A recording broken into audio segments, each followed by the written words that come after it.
नाजरीन अस्सलाम वालेकुम। IND टुडे न्यूज़ में आपका खैर मकदम करते हैं। आइए देखते हैं ये तफसीलात।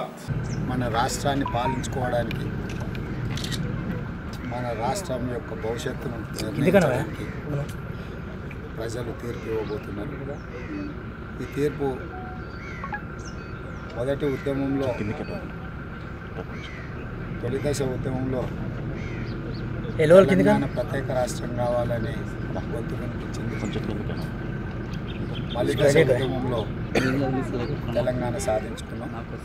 ఇప్పుడు తెలంగాణ సమాజంలో తుది దశ ఉద్యమం జరుగుతుంది. తుది దశ ఉద్యమం ద్వారా తెలంగాణకు పట్టిన చీడ పీడ విరగడవ్వడానికి ప్రజలందరూ ముక్త కంఠంతో ప్రజాకూటమి కట్టి కేసీఆర్ యొక్క కుటుంబం పెత్తనానికి, అహంభావానికి, ఆధిపత్యానికి వ్యతిరేకంగా ఈరోజు తీర్పు ఇవ్వబోతున్నారు. ఈరోజు డిసెంబర్ 7 తారీఖు అమావాస్య.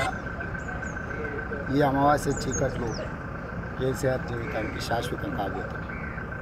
ఎందుకంటే ఒక అవకాశం వస్తే ఆఫ్రికా దేశంలో ఈదీ అమీన్ ఎట్లయితే తన రాజ్యాన్ని, తన దేశాన్ని పట్టి పీడించిండో, ప్రజల్ని కాల్చుక తిన్నాడు.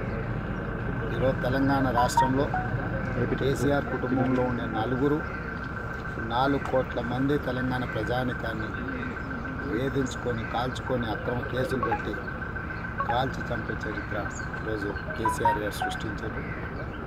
చరిత్రలో అత్యంత హీనంగా, అత్యంత అవమానకరంగా, ప్రజల చేత తిరస్కారానికి అత్యంత అవినీతిపరుడుగా చంద్రశేఖరరావు గారు అధికారాన్ని కోల్పోబోతున్నాడు.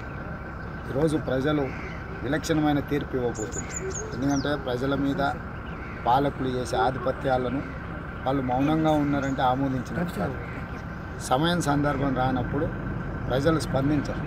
ప్రజలు ఎప్పుడు స్పందించాలనో, ఎలా స్పందించాలనో, ఎవరికి ఏ రకమైన గుణపాఠం చెప్పాలనో ప్రజలు గమనిస్తూనే ఉంటారు. చంద్రశేఖరరావు గారికి కూడా ఆ రోజు చెప్పినా ఈ రోజు చెప్పినా ఎన్నికైన మొదటి రోజు నుంచి ఫిరాయింపులనే ప్రాతిపదికగా పెట్టుకొని అన్ని పార్టీలలో ఉండే వాళ్ళని కొనుగోలు చేశాం. పాలన గాలికి వదిలేసాం. సచివాలయానికి రావడం మానేసాం. మొత్తం కుటుంబ వ్యవహారాలు చక్కదిద్దుకోవడానికి, కుటుంబ సభ్యుల యొక్క విలాసవంతమైన జీవితం కోసం వాళ్ళ ఆస్తుల పంపకాలు, వాళ్ళ వ్యాపారాలు, వాళ్ళకు సంబంధించిన అంశాల మీదనే వారు ప్రత్యేకమైన దృష్టి పెట్టారు తప్ప పాలన మీద దృష్టి పెట్టలేదు.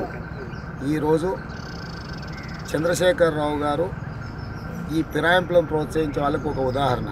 ఇలాంటి ఫిరాయింపుల వల్ల పార్టీలు బలపడకపోను ప్రజల దృష్టిలో రాజకీయ వ్యవస్థ అంటేనే చులకనగా మారే ప్రమాదం ఉన్నది. ప్రజాస్వామ్యం పట్ల ప్రజలకు విశ్వాసం కోల్పోయే ప్రమాదం ఉన్నది. ఇప్పటికైనా ఈ తీర్పు ద్వారా ఇట్లాంటి అన్యాయంగా అదిరింపులతో, బెదిరింపులతో లొంగదీసుకొని కొనుగోలు చేసో పార్టీ ఫిరాయింపులను ప్రోత్సహించే సంస్కృతి ఈ డిసెంబర్ 7 తారీఖు నాడు సమాధి కావాల్సిన అవసరం ఉన్నది. ప్రజలు కానీ, ప్రజాప్రతినిధులు కానీ ఆయా స్థానిక పరిస్థితులను బట్టి నిర్ణయాలు తీసుకోవాలి తప్ప ఒక వ్యక్తి ఉంటే నా పార్టీలో ఉండాలి, లేకపోతే నువ్వు అసలు ఉండడానికే లేదు ప్రజా జీవితంలో అనే రకమైన విధానం స్వాతంత్రం వచ్చినప్పటి నుంచి ఇప్పటివరకు ఎప్పుడు ఇలాంటి పరిస్థితులు లేవు. చంద్రశేఖరరావు గారు అలాంటి పరిస్థితులు సృష్టించిండు. కానీ అవి ఏవి కూడా ఆయనని ఈరోజు కాపాడే పరిస్థితిలో లేవు. అంటే తనకు తాను కూడా గెలుస్తాడో లేదో, 100% ఓడిపోతాడో అనే అనుమానం వచ్చే పరిస్థితులలో ఒక ముఖ్యమంత్రి గారే ఉన్నారంటే ప్రజల యొక్క ఆగ్రహానికి చంద్రశేఖరరావు గారు ఎంత గురైనరు, ప్రజల యొక్క ఇష్టానికి అభిష్టానికి వ్యతిరేకంగా ఆయన పరిపాలన ఏ రకంగా సాగిందో అర్థం చేసుకోవాల్సిన అవసరం ఉన్నది. ఇప్పటికైనా చంద్రశేఖరరావు గారు తెలంగాణ ప్రజలకు క్షమాపణ చెప్పాలి.